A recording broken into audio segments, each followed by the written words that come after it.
Halo semuanya, selamat datang kembali dengan saya Diana Julientri. Pada kali ini kita akan membahas pengenalan alat digital yang membantu produktivitas.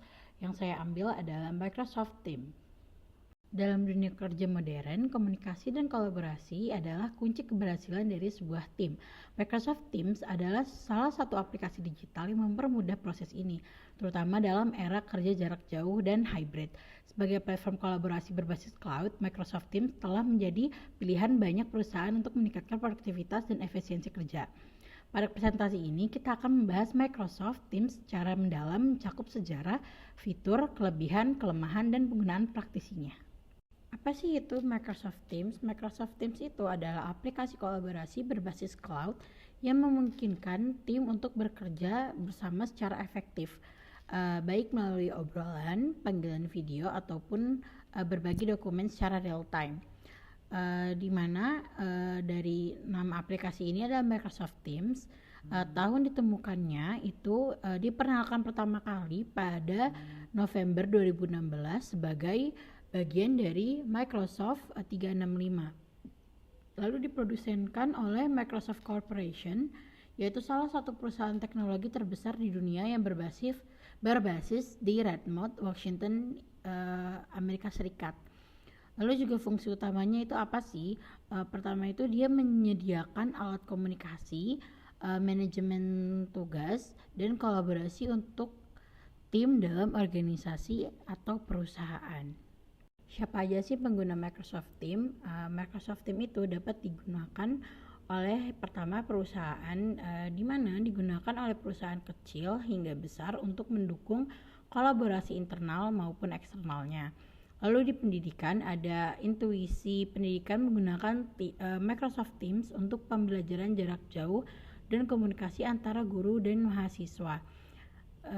Lalu ada organisasi non-profit yang memanfaatkan Microsoft Teams sendiri untuk koordinasi antar anggota ataupun sukarelawan. Lalu di individu dapat digunakan untuk komunikasi pribadi atau manajemen proyek kecil.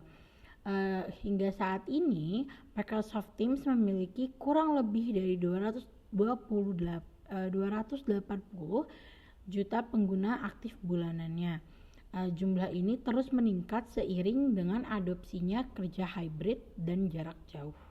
Nah, di sini ada fitur utama Microsoft Teams, di mana pertama itu ada obrolan chat yang mendukung obrolan individu atau kelompok atau tim dengan kemampuan untuk berbagi file, gambar, dan tautan.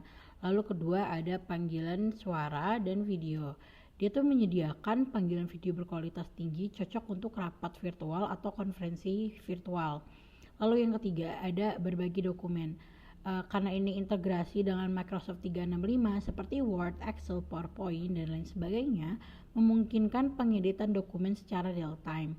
Lalu ada di saluran atau channel yang memungkinkan organisasi untuk diskusi berdasarkan proyek, departemen, atau tema tertentu. Lalu ada integrasi aplikasi yang dimana mendukung integrasi dengan aplikasi pihak ketiga seperti Trello, Asana, dan Zoom.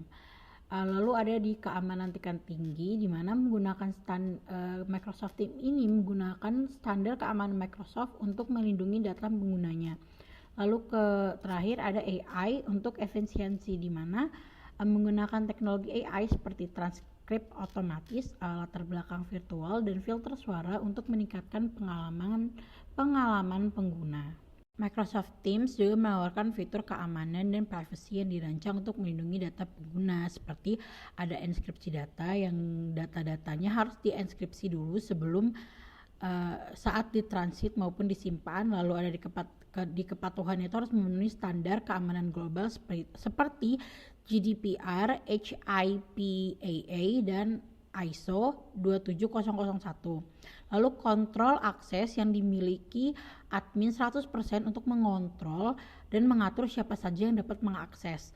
Lalu keamanan multifaktor yang mendukung autentikasinya dengan two factors. Lalu privacy, di mana data pengguna tidak akan dipublikasikan. Microsoft Teams sendiri juga dapat diintegrasikan dengan berbagai aplikasi lain, baik dari Microsoft maupun dari pihak lain seperti Microsoft 365 yang integrasi penuh dengan Word, Excel, PowerPoint, OneNote, dan Outlook. Lalu pada aplikasi pihak ketiga itu melalui integrasi dengan lebih dari 700 aplikasi seperti Trello, Salesforce, Slack, Asana, Zoom, dan GitHub. Lalu ada custom apps di mana pengguna dapat membuat dan mengintegrasikan aplikasi khusus menggunakan Microsoft Power Platform. Microsoft Teams sendiri tersedia dalam berbagai opsi harga yang fleksibel, dari yang gratis dengan fitur dasar sampai ke yang paket premium atau Microsoft 365 dengan harga yang cukup tinggi. Di sini ada tabel. Tabel ini merupakan tabel perbandingan dengan aplikasi serupa. Jika ingin dibaca lebih detail lagi, silakan di pause videonya. Tentu saja di setiap aplikasi atau AI ada kelebihan dan kekurangannya. Kelebihan di sini Microsoft Teams sendiri itu komunikasi tim yang lebih efektif, lalu integrasi dengan aplikasi lain yang lebih mudah. Juga ada di pengelolaan proyek yang lengkap, terus kemampuan kolaborasi yang sangat bagus, dan juga keamanannya yang tinggi. Tetapi kelemahannya atau kekurangannya juga ada di fitur pengelolaan file yang kurang, lalu kurangnya fitur pengelolaan waktu, biaya yang relatif tinggi atau mahal, dan juga kurangnya kompatibilitas dengan perangkat mobile. Nah, kesimpulannya Microsoft Teams adalah alat kolaborasi digital yang telah merevolusi cara tim bekerja sama. Dengan fitur-fitur canggih dan integrasi mendalam dengan Microsoft 365, alat ini menjadi solusi ideal untuk meningkatkan produktivitas di berbagai sektor. Namun, pengguna harus mempertimbangkan kebutuhan spesifik organisasi sebelum mengadopsi Microsoft Teams sepenuhnya, dikarenakan harga yang terjangkau cukup tinggi.